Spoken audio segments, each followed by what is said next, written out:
Sales are down 30% year over year and down 10% from just last month.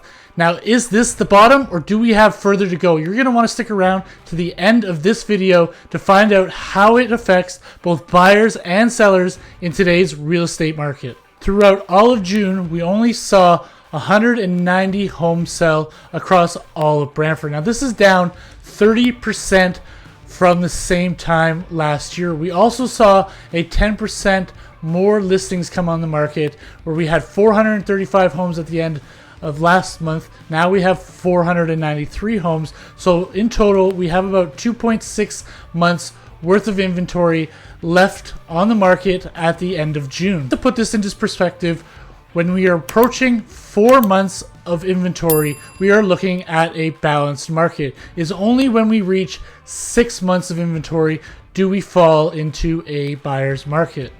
Average home sale price in Brantford for June 2022 was $756,266.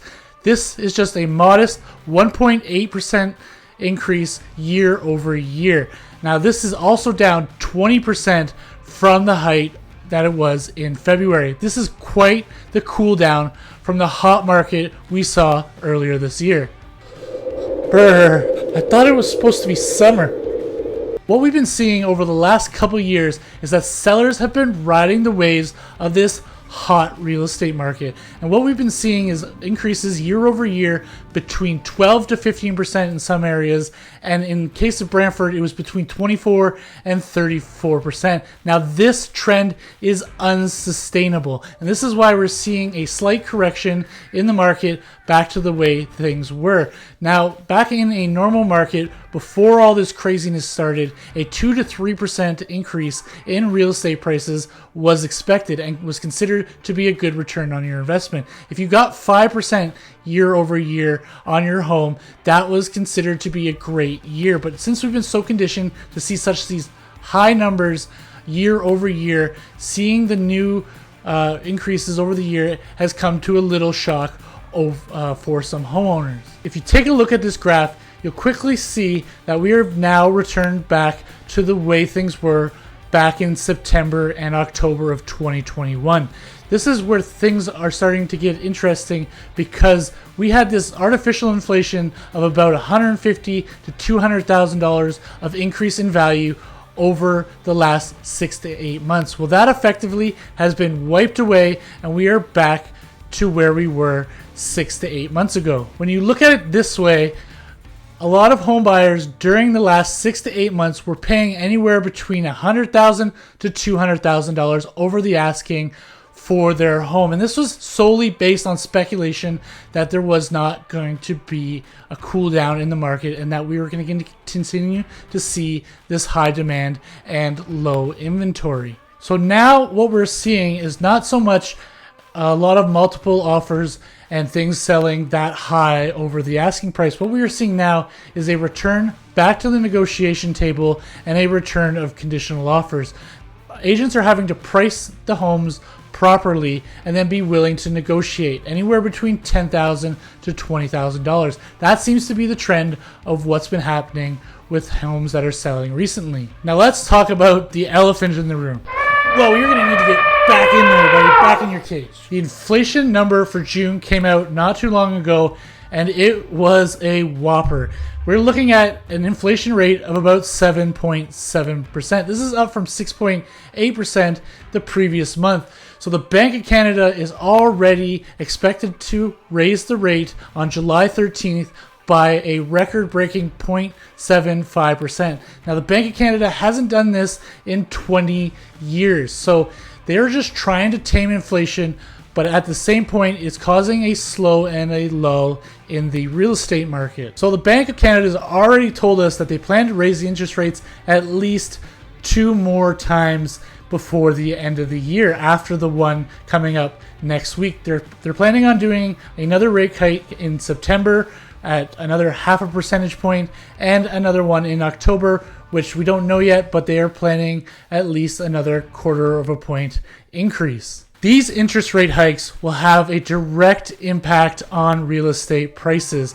Now, it can be expected that when the rate hike goes up next week, that we're going to see prices adjust anywhere between 6 to 10% from where they already are. Through other talks with real estate agents in the industry, some expect that prices will go back down to the way that they were at the end of 2020. But this will remain to be seen, as no one quite knows exactly what to expect. Let me know down in the comment section below what you think is going to happen with the real estate market over the next couple of months. So what does this mean for buyers and sellers? Well, let's get right into it. For buyers, this is the time you have been waiting for, but I'm going to give you a little bit of caution because you do not want to wait too long. As the interest rates continue to rise, affordability will go down. I'll show you exactly what I mean next. Now, what do I mean by as interest rates goes up, affordability goes down? Well, let's just take a look at what an $800,000 mortgage would have cost you back in July 2021 and compare it to what a mortgage of $600,000 in today's rate of 5.09% and what the payments would actually be. Now, if you look at it, you would be making the same amount of payments and maybe even more now on a $600,000 mortgage as you would on an $800,000 mortgage, and that's about $79 more. So as interest rates go up, your affordability goes down. And this just means that your monthly payments will still be the same, but you can afford less of a mortgage. So the bottom line is the longer you wait to pull the trigger, the less you're going to be able to afford. And in some cases, you're going to be priced out of the market yet again. So get off that fence, make that decision to purchase right now before interest rates continue to rise. For sellers, you're going to need to start to be a little bit more realistic with your pricing. We are no longer at the top of the roller coaster. We are starting to go on the descent down. So you're going to need to reset your expectations on what your home is actually worth. You want to make sure that you're priced right, or you're going to be chasing that ball down the hill, and the fact is you may never catch it. If you don't need to absolutely sell your home, don't put it on the market. Now is not the time to test the market. The days of getting $150,000 to $200,000 over your asking price, or even your price that you bought for a year or two ago, are gone. Do us all a favor and sit this one out and just stay put for now. If you need to sell your home and you need to move, you can still sell your house, but you're going to need to speak to your realtor so they can explain exactly what's going on in the market, and you're going to need to come up with an aggressive pricing strategy. You're going to need to put all the boots on the ground in order to get your home exposed to the masses and not just a few, and do everything you can to make your house stand out. You're going to need to be prepared to be on the market for longer, have less showings, be willing to return back to the negotiation table, and return back to conditional offers. Now, more than ever, you're going to need to make sure you take every step you can in order to make your house show and shine above the competition. You might be thinking, Jeff, is the market going to crash? Well, I don't have a crystal ball, and it's hard for any realtor to predict into the future, but I'm a man of numbers and I like to look into the history. So when I look at the history of the way things are going, no, I do not think that the market is going to crash. We are just going to continue to see a correction back to the pre-pandemic level of sales and the value of real estate.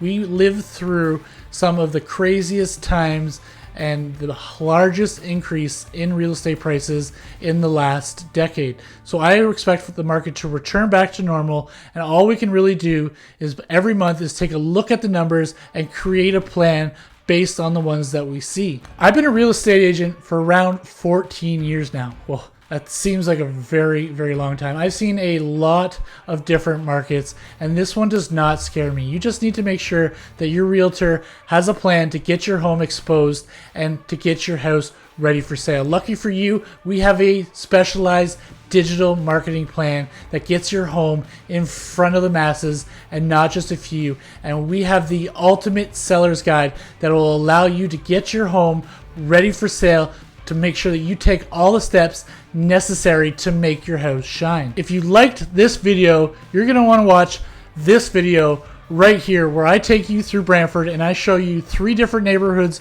of what you can get for $600,000 in our area. So I'll see you in the next video.